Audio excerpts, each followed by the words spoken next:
कल्याण डोंबिवलीनंतर आता नागपूर आणि मालेगावमध्ये सुद्धा 15 ऑगस्टला मटण आणि चिकनची विक्री बंद ठेवण्याचा निर्णय घेण्यात आलाय। पालिकेच्या या निर्णयाला चिकन मटण विक्रेत्यांकडून विरोध दर्शवला जाण्याची शक्यता आहे। तर 15 ऑगस्टला कुठे कुठे चिकन आणि मटण विक्रीला बंदी आहे ते पहा। तर कल्याण डोंबिवली, नागपूर आणि नाशिकच्या मालेगावमध्ये चिकन आणि मटण विक्रीसाठी बंदी असेल। कल्याण डोंबिवलीनंतर आता नागपूर आणि मालेगाव पालिकेने 15 ऑगस्टला चिकन मटणची दुकानं बंद ठेवण्याचा आदेश दिलाय। आतापर्यंत राज्यात 3 महापालिकांनी मटण चिकनची दुकानं 15 ऑगस्टला बंद ठेवण्याचे आदेश दिले आहेत। महापालिकांच्या या निर्णयावर विरोधकांनी मात्र टीकेची झोड उठवली। आमच्या कोळी आगरी बांधवांनी त्या दिवशी काय खायचं असा सवाल आदित्य ठाकरे यांनी केला।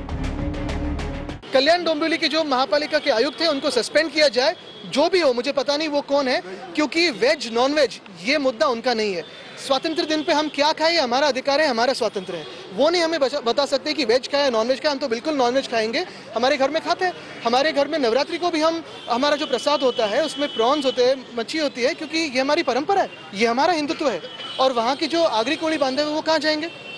ये कोई धर्म की बात नहीं और ये कोई देश हित की बात नहीं है कि वेज नॉन वेज खाओ। जो भी खाते हो घर में क्यों घुस के बात करे? अरे बहुजन समाजाचा डीएनए हा मांसाहारी आहे। देशाला स्वातंत्र्य मिळालं त्या दिवशीच तुम्ही आमचं स्वातंत्र्य हिरावून घेणार? अरे काय तमाशा लावलाय? मी तर विचार करतो एखादी पार्टी बिल्टी ठेवूया कुठेतरी, कोंबडी मटण चिकन सगळ्याची पार्टी। काय तमाशा आहे काय? मी स्वतः कोणाच्या तरी घरी जाऊन मटण मच्छी जे काय मांसाहार आहे तो स्वतः जाऊन 15 ऑगस्टला दुपारी जेवणार आहे। असेल हिम्मत तर मला त्या घरात जाऊन अटक करून दाखवा। दरवर्षीप्रमाणे कत्तलखाने बंद ठेवण्यासाठीचा आणि मांस विक्रीचा आदेश जो आहे हा दरवर्षीप्रमाणे काढण्यात येतो। हा मागच्या कित्येक वर्षापासून काढण्यात येत आहे, ह्याच वर्षी काढलेला आहे असं नाहीये। आदेश जे आहेत हे मागील बऱ्याच वर्षापासून 1988 पासून अशा प्रकारचे आदेश काढण्यात येत आहेत। हा आदेश फक्त त्या दिवशीच्या मांस विक्रीपुरता आहे, कुणाच्याही खानपानाविषयीचा हा आदेश नाही आहे। त्यामुळे कुणीही याच्यामध्ये कुठल्याही प्रकारचा संभ्रम यामध्ये ठेवू नये। 15 ऑगस्टला जो हुकूम दिलेला आहे महानगरपालिकेने प्रशासनाने, तो हुकूम नसून माझ्या मताने ती हुकुमशाही आहे। आम्ही काय खावा आणि काय नाही खावा तो आमचा वैयक्तिक विचार आहे। जर उद्या आमची आयुक्ताशी बैठक आहे, त्यांना पत्र दिलेलं आहे, जर त्यांना मान्य नाही केला तर आम्ही पुढचा पाऊल उचलू आणि काहीतरी कठोर कारवाई आम्ही पण करू, आम्ही पण आंदोलन करू।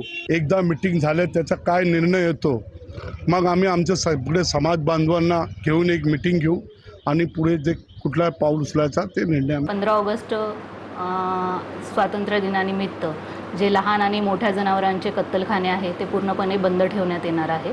त्याबाबत आपण महापालिकेतर्फे जाहीर आवाहन केलेलं आहे। तुमचे रस्ते करा, त्या स्टेशनची ट्रॅफिक दूर करा, अनेक कार्य आहेत ते ह्या कार्यावरती की ह्या कामावरती जर आमच्या पोटावर तुम्ही येत असाल तर आम्ही 15 तारखेला गेटवरती मटणाचं दुकान टाकून तुमचा निषेध करणार। कौन है कि 15 अगस्त को मटन मत बेचो, मच्छी मत बेचो, चिकन मत बेचो।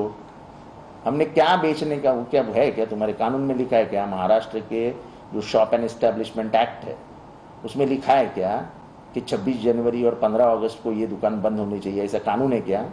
तो कौन है केडीएमसी का आयुक्त? क्या महाराष्ट्र का मुख्यमंत्री है क्या जो ऐसे बेकानून आदेश निकाले?